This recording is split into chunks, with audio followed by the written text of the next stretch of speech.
भगवान विष्णु का एक अत्यंत रहस्यमय और शक्तिशाली अवतार है जिसे नरसिंह अवतार कहा जाता है। अन्याय अपनी सीमाएं पार कर जाता है तब ईश्वर किसी भी रूप में प्रकट होकर उसे समाप्त कर देते हैं। आग में जलाने की कोशिश की, यहाँ तक कि हाथियों से कुचलवाने तक की साजिश रची। हिरण्यकश्यप ने उसी क्षण उस खंबे को तोड़ डाला और उसी पल एक भयानक गर्जना के साथ भगवान विष्णु नरसिंह रूप में प्रकट हुए। न आकाश में न पृथ्वी पर, और अपने नाखूनों से उसका वध किया, न कि किसी शस्त्र से। भगवान विष्णु का एक अत्यंत रहस्यमय और शक्तिशाली अवतार है जिसे नरसिंह अवतार कहा जाता है। यह अवतार न केवल धर्म की रक्षा का प्रतीक है बल्कि यह भी सिखाता है कि जब अन्याय अपनी सीमाएं पार कर जाता है तब ईश्वर किसी भी रूप में प्रकट होकर उसे समाप्त कर देते हैं। दोस्तों, भगवान विष्णु का यह चौथा अवतार है जिसे नरसिंह अवतार कहते हैं।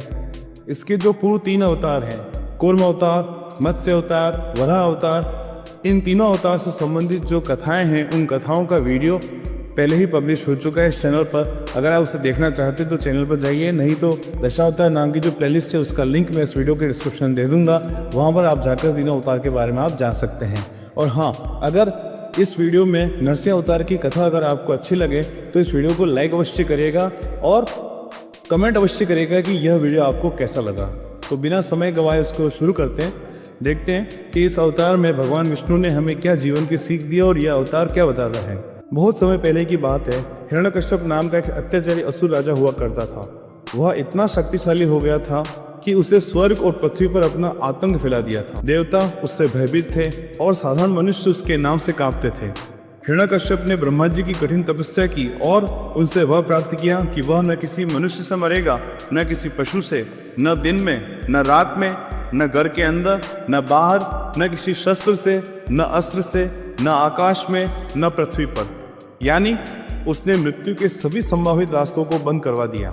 ऐसा वरदान पाकर वह घमंड से भर गया और खुद को ईश्वर मानने लगा। लेकिन हिरण्यकश्यप का पुत्र प्रहलाद अपने पिता के विपरीत अत्यंत धार्मिक और ईश्वर भक्त था। वह हर समय भगवान नारायण का नाम लेता, उनके गुणगान करता और उनकी उपासना में लीन रहता।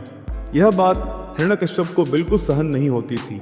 वह चाहता था कि प्रहलाद उसे ईश्वर माने और उसकी पूजा करे, लेकिन प्रहलाद दृढ़ था। उसके लिए केवल नारायण ही ईश्वर थे। वह जानता था कि सत्य वही है जो धर्म पर टिका है, भले ही उसके पिता असुरराज क्यों न हो। हिरण्यकश्यप ने अपने पुत्र को कई बार समझाया, धमकाया, लेकिन जब प्रहलाद नहीं माना तो उसने उसे मरवाने के कई प्रयास किए।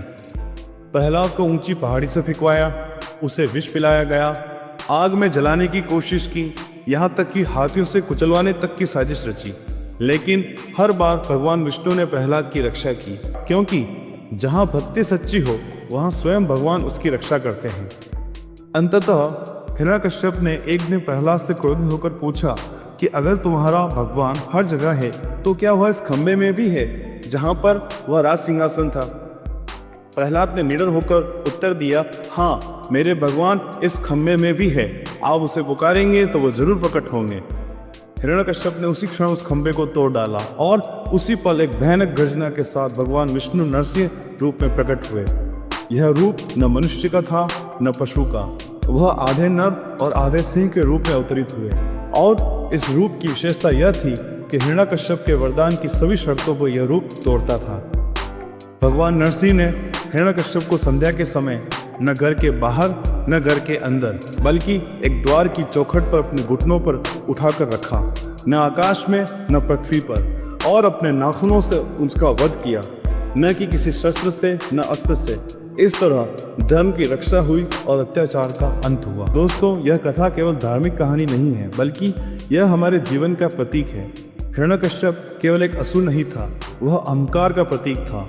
वह यह दर्शाता था कि जब हम अपनी शक्ति और सफलता में इतने खो जाते हैं कि अपने से ऊपर किसी शक्ति को मानने से इनकार कर देते हैं, तब वही शक्ति हमारे विनाश का कारण बनती है।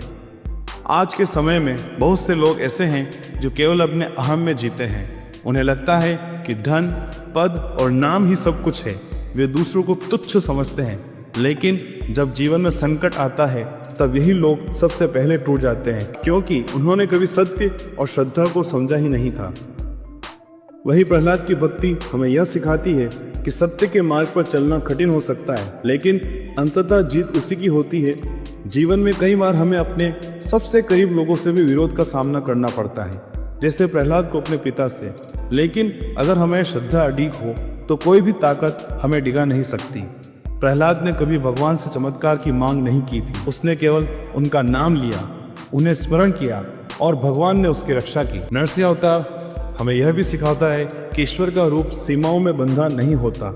हम अक्सर सोचते हैं कि भगवान किसी विशेष रूप में आएंगे, किसी विशेष समय पर आएंगे, लेकिन जब धर्म की रक्षा का समय आता है तब ईश्वर किसी भी रूप में, किसी भी परिस्थिति में प्रकट हो सकते हैं। इसलिए अपने चारों ओर के हर जीव में, हर परिस्थिति में उस दिव्यता को देखना चाहिए जो हमें सद्बुद्धि की ओर ले जाए।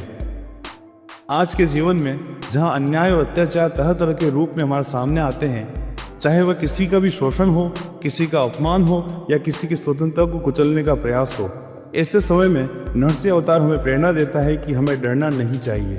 हमें अन्याय के सामने खड़े होना चाहिए, चाहे वह कितना ही शक्तिशाली क्यों न हो, क्योंकि अगर हम सत्य के साथ खड़े हैं तो स्वयं भगवान हमारी सहायता करेंगे। एक और बात जो इस कथा से निकल कर आती है वह यह है कि भक्ति केवल मंदिरों में बैठकर भगवान का नाम लेने से नहीं होती। सच्ची भक्ति वही है जो हर परिस्थिति में ईश्वर को याद रखे। सच्चा भक्त वही है जो यह जानता है कि भगवान कहीं बाहर नहीं बल्कि हमारे भीतर है, और जब हम उनके नाम पर अत्याचार सहते हैं तो हमें घबराने की जरूरत नहीं है। भगवान स्वयं हमारे पक्ष में खड़े हो जाएंगे। प्रहलाद का जीवन भी यही बताता है कि एक बालक भी पूरी दुनिया के सामने खड़ा हो सकता है अगर उसके विश्वास में दम हो, उसकी भक्ति में शक्ति हो।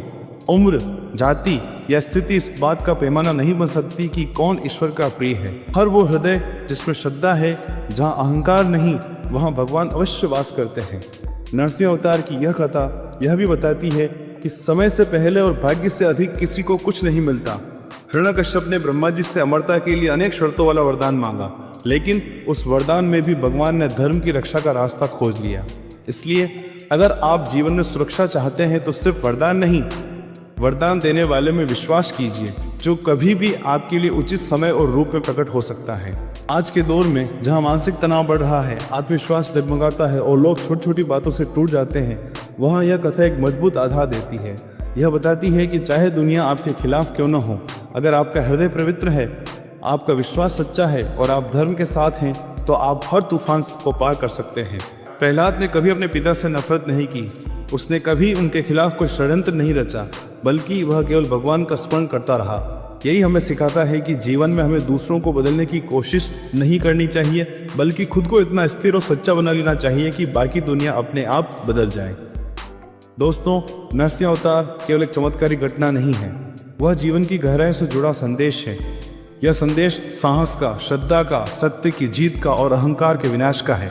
जब भी आप जीवन में किसी अन्याय या असत्य का सामना करें, तब इस कथा को याद कीजिए और जानिए कि आप अकेले नहीं हैं। अगर आपके भीतर प्रहलाद जैसी भक्ति है तो आपके साथ भगवान स्वयं खड़े होंगे। आइए हम सब मिलकर प्रार्थना करें कि हमारे भीतर प्रहलाद जैसा विश्वास जागे और हिरण्यकश्यप जैसा अहंकार न पनप पाए, ताकि यह जीवन भी धर्ममय हो और आत्मा का कल्याण हो सके। मिलते हैं अगले और दिव्य प्रसंग में। तब तक आप सत्य पर डटे रहिए, भक्ति में लीन रहिए और जीवन को एक उत्सव की तरह जीते रहिए। और दोस्तों, जैसा कि मैंने पहले कहा था, अगर ये कथा आपको अच्छी लगी है, हमारे प्रयास वास्तव में आपको अच्छा लगा है, आपने इस नरसिंह अवतार के बारे में वास्तव में कुछ जाना है, तो इस वीडियो को लाइक अवश्य करें। और आप किस प्रकार से इस वीडियो को देखते हैं इसके बारे में आप कमेंट अवश्य करें, ज़्यादा से ज़्यादा इसको शेयर करें। और अगर हाँ, अभी तक आपने इस चैनल को सब्सक्राइब नहीं किया है तो इस प्रकार के दिव्य प्रसंगों, प्रेरणास्पद वीडियो के लिए इस चैनल को सब्सक्राइब अवश्य करें। मिलते हैं अगले वीडियो में। धन्यवाद। जय श्री कृष्ण, जय श्री हरि।